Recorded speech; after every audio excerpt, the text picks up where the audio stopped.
Përshëndetje të gjithëve, sipas traditës, ne kemi rifilluar daljet në publik mbas mbledhjeve të qeverive.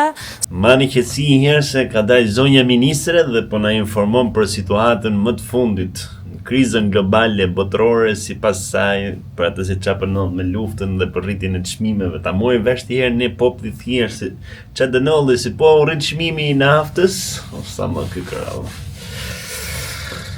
Sa iko dhe ky ftofti, më duket sikur ka dalë diell, por kemi ftoft, kemi marrë lagshtin, kena marrë aq shumë lagshtin sa që ne kemi treguar që krizat i përballojmë sepse i monitorojmë dhe marrim vendimet në kohën e dur dhe historia ka treguar këtë dhe jo fjalët.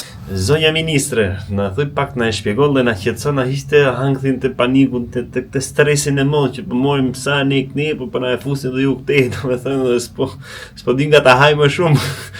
Çfarë po ndodh me çmimin e naftës? Se në Shqipëri kemi një çmim që është më i lartë se sa në vendet e tjera. Dhe faleminderit për pyetjen, do doja që konkretisht të ndaloja në përbërjen e çmimit të naftës, ajo çka e ndikon çmimin, është një diferencë e madhe që ne kemi ndërmjet çmimit të naftës në vend dhe në rajon, është taksa e qarkullimit, e cila ndryshe nga vendet e tjera të rajonit, kemi dhe rrugët e mira në naftë dhe jo në makina. Pra vendet e rajonit taksën e qarkullimit e paguajnë në makina.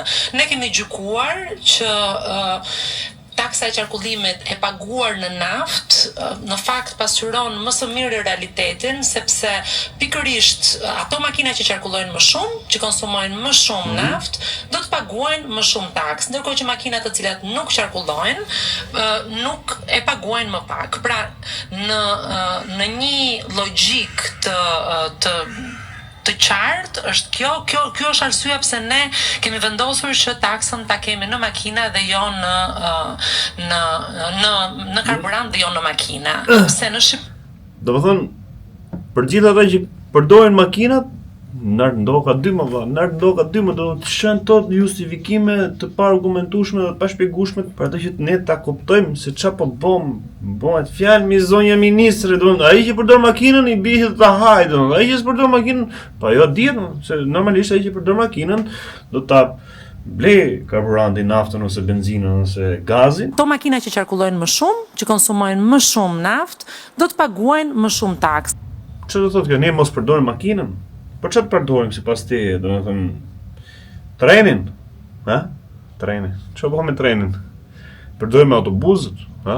Po me autobusët, ha? Jemi lart fare domethënë me pjesën që si lëvizin shqiptarët, ndërkohë që sot makina është një mjet shumë i rëndësishëm pune, është mjet pune, Kjo thot tani po çfarë llogari ngajti, nuk e di më si dalin në sapën, më si bëjnë to llogari, më si dalin edhe i thon to broçkolla, ha? Nuk e di.